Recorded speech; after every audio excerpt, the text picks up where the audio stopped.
Good morning, friends. Students, I am Anurag Mishra, your social study teacher. आज आपको मैं social study के first chapter से एक बार पुनः रिव्यू करेंगे। स्टूडेंट्स, जैसा कि आप जानते हैं, आजकल ये जो वैश्विक महामारी फैली हुई है उसके कारण सभी बच्चे अपने घरों पे ही रहकर पढ़ाई कर रहे हैं। इस ऑनलाइन पढ़ाई के तहत हम सब टीचर ये पूरी कोशिश करते हैं कि आपको बेहतर तरीके से यहाँ से पढ़ाने की कोशिश करें, आपको वो बेहतर से बेहतर वीडियो प्रोवाइड करें जिसकी वजह से आपकी शिक्षा में अच्छा निखार हो, आपके शिक्षा में अच्छी वृद्धि हो। इसी कोशिश में हम सभी ने आज फिर से फर्स्ट चैप्टर से एक बार फिर से रिव्यू करना शुरू किया है। तो आज हमारा ज्योग्राफी का क्लास 5 का फर्स्ट चैप्टर है मैप्स एंड ग्लोब। जैसा कि मैं आपको पहले भी इसके बारे में बता चुका हूं कि मैप्स और ग्लोब क्या होता है, लेकिन आज आपको इस वीडियो में ब्रीफली सारी बातें समझाई जाएंगी। स्टूडेंट्स, मैप्स के बारे में अगर आपको थोड़ा भी आइडिया लगे तो आप समझ जाइए। आप अपने मोबाइल का इस्तेमाल करते हैं, स्मार्टफोन का, और कहीं भी जाना होता है तो आप गूगल मैप खोलते हैं और आप पहले अपना लोकेशन डालते हैं और फिर जहां जाना होता है उस डेस्टिनेशन को डालते हैं।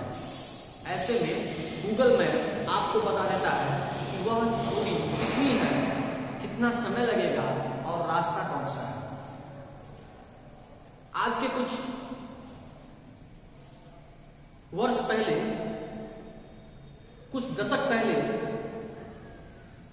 अनेकों वैज्ञानिकों ने इस पर रिसर्च किया और तब जाके एक नियत रूप से एक चार्ट बनाया। वैसे मैप सब मैपों से बना है जिसका अर्थ होता है फ्लैट चार्ट। अगर हम बात मैप की कर रहे हैं तो हम इसे कह सकते हैं it is a flat chart, क्योंकि मैप क्या होता है, एक पेज की तरह चार्ट होता है, एक फ्लैट होता है, 2 डायमेंशनल। इसमें हम किसी भी जगह से किसी भी जगह के बीच की दूरी को समझ पाते हैं और यह भी जान जाते हैं कि इस जगह को जाने के लिए कौन सा रास्ता होगा या यह जगह पर्टिकुलर डिस्टेंस कितनी होगी और किस डायरेक्शन में जाना होगा। तो अगर यदि मैप की डेफिनेशन दी जाए तो हम सिंपल लैंग्वेज में कह सकते हैं कि map is a kind of flat chart which show the particular direction of particular place.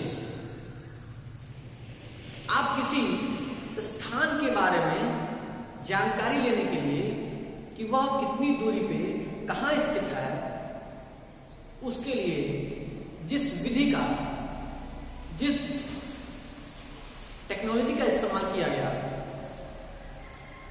जिस इक्विपमेंट का इस्तेमाल किया जाता है, उसको हम फ्लैट चार्ट या मैप कहते हैं।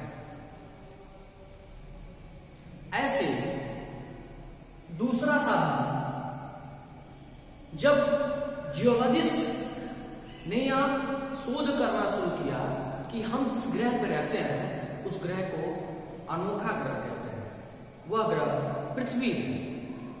पूरे सौरमंडल में एकमात्र ऐसा ग्रह जहां पे जीवन है, जहां पे जल है, जहां पे स्थल है, जहां पे हवा, जीवन जीने के लिए उपयोगी सभी महत्वपूर्ण तत्व है।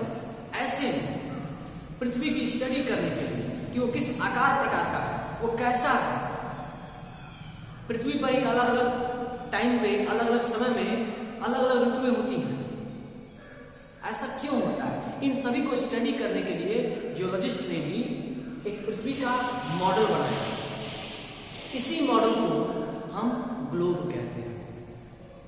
तो यदि आपको ग्लोब की डेफिनेशन जाननी है तो हम ऐसा कह सकते हैं कि globe is a kind of model of the earth.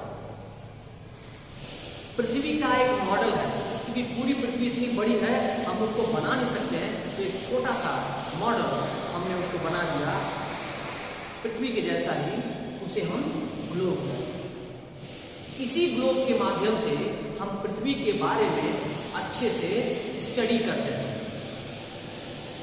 पृथ्वी की मूवमेंट, उसके अलग अलग तरीके गतिविधियों के बारे में स्टडी करने के लिए जिस विधि का इस्तेमाल किया जाता है, जिस टूल्स का इस्तेमाल किया जाता है, उस टूल को हम ग्लोब कहते हैं। यह ग्लोब ही हमें बताता है कि पृथ्वी अपने एक्सिस पर कितनी झुकी हुई है। यह ग्लोब हमें बताता है कि पृथ्वी पर कौन कौन से कॉन्टिनेंट्स कहाँ कहाँ हैं। यह ग्लोब हमें बताता है कि किस डिश ऊपर और नीचे जो पोल्स हैं वो उनके नाम क्या हैं, वो किस तरह से हैं। यह ग्लोब हमें बताता है कि इक्वेटर के पास किस तरह से पृथ्वी उभरी हुई है। ये सभी जानकारियां पृथ्वी के बारे में हमें ग्लोब से प्राप्त होती है। तो मैप और ग्लोब यह बहुत ही महत्वपूर्ण टूल्स है जिसके माध्यम से हम पृथ्वी के बारे में सही और सटीक जानकारी प्राप्त करते हैं। ग्लोब जहां हमें पृथ्वी की जानकारी देता है, तो मैप हमें किसी भी जगह के विषय में या किसी जगह से किसी जगह के विषय में जाने के लिए, वहां पहुंचने के लिए या वहां के लोकेशन के बारे में महत्वपूर्ण जानकारी देता है। मैप और ग्लोब के बाद अब यदि हम इसको समझना हो मैप्स के विषय में, तो हम सबसे पहले, आप बच्चों ने बचपन में ही चार्ट देखा होगा। उस चार्ट पे फ्लो चार्ट होता है। इसका इनका मैं यहाँ बना के आपको थोड़ा सा दिखाता हूँ रेक्टेंगल में, जहाँ पे पूरी अर्थ के जितने भी कॉन्टिनेंट्स हैं सब ऐसे 2 डायमेंशन में बने होते हैं। इस 2 डायमेंशन में बने हुए फ्लो चार्ट को हम मैप्स कहते हैं, जिसको हम बचपन से पढ़ते चले आ रहे हैं। ऐसे में पृथ्वी पर जो लैंड एरिया है उसको हम कॉन्टिनेंट्स कहते हैं। पृथ्वी का जो वाटर एरिया है वो अप्रोक्सीमेटली 70% से ज्यादा है। 70% से ज्यादा ओशन, सी, वाटर बॉडीज है।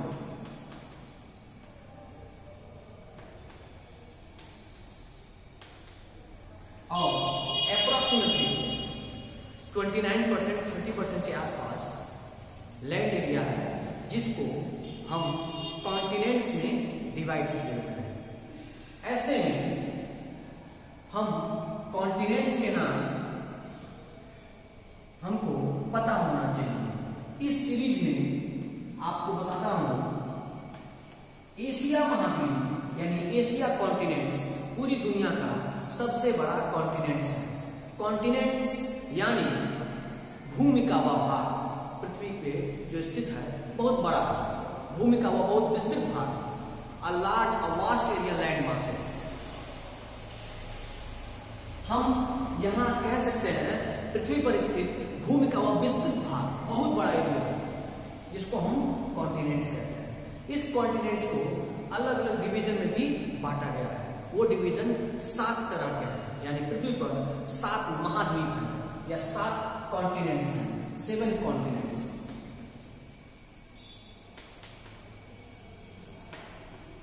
इनको इनके आकार के हिसाब से सीक्वेंस में बांटा गया है। इसमें एशिया महाद्वीप, एशिया कॉन्टिनेंट विश्व का सबसे बड़ा महाद्वीप है।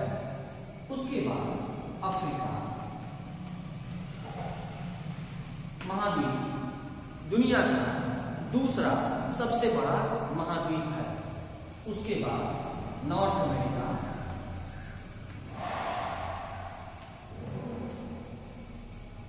फिर साउथ अमेरिका,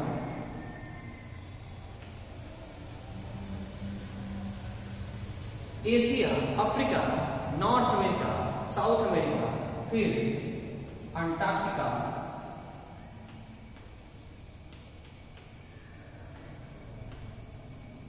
अंटार्कटिका महाद्वीप, इसके विषय में थोड़ी सी जानकारी आपको देना चाहूंगा, अभी बताता हूं। यूरोप और सबसे छोटा महाद्वीप ऑस्ट्रेलिया, यानी हम कह सकते हैं दुनिया का सबसे बड़ा महाद्वीप वो है एशिया और दुनिया का सबसे छोटा महाद्वीप वो है ऑस्ट्रेलिया। मैंने आपको यहां बताया अंटार्कटिका के विषय में एक छोटी सी जानकारी, तो आप जान लीजिए अंटार्कटिका महाद्वीप एक ऐसा महाद्वीप है जिसको हम कॉन्टिनेंट और ओशियन दोनों में इसको इंक्लूड करते हैं। अब आप बच्चों के दिमाग में यह प्रश्न आ रहा होगा कि आखिर अंटार्कटिका को हम ओशियन और कॉन्टिनेंट्स दोनों में क्यों इंक्लूड करते हैं? क्योंकि अंटार्कटिका महाद्वीप एक बहुत बड़ा विस्तृत भाग है। यह पूरी तरह से बर्फ से ढका हुआ है, पूरी तरह से बर्फ से ढका हुआ है। ऐसे में बहुत बड़ा भाग जो बर्फ से ढका हुआ है उसको हम कॉन्टिनेंट्स में कवर करते हैं, और इसी अंटार्कटिका का कुछ ऐसा भी भाग है जो लिक्विड पार्ट है, जो फ्लूइड पार्ट है, जो तैरता हुआ पार्ट है।